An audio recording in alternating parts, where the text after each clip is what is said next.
Hi, I'm Chris Grant. I'm going to show you what's going on with this roof today. We came out, did a full inspection, did a roof inspection, did an attic inspection, found severe damage, found water damage inside his attic. And so due to the fact that the granules are coming off the shingles, it's exposing the under layers. And once the granules are off and the underlayers are exposed, it's just a matter of time before that shingle fails and starts giving you problems inside your home. This is our malarkey underlayment. Once we replace any decking that needs to be replaced, the first layer of protection for your home is going to be the malarkey underlayment. We make sure and use a malarkey brand because it's a system. You cannot mismatch your products when you're putting on a full roofing system. And so that is your first layer of protection. We use big whirly vents.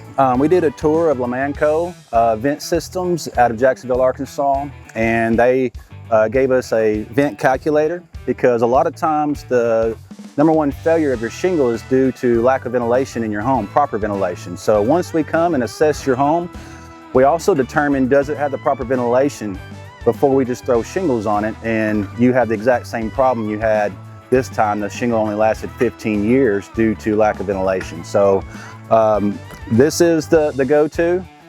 Ridge vent's also popular, but for this particular application, we're going to use 4 of the whirly birds, big whirlies, and that will take care of all their ventilation issues. We chose a malarkey shingle because in 1985, Malarkey decided to do more than just an asphalt shingle. They started doing a modified shingle, which means they modified the asphalt that's in the shingle. And they did that by upcycling trash. Basically, in every 30 squares of malarkey shingles, there's 5 tires and 3,200 trash bags.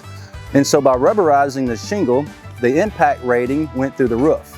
And that's why we choose malarkey shingles, so that the homeowner's protected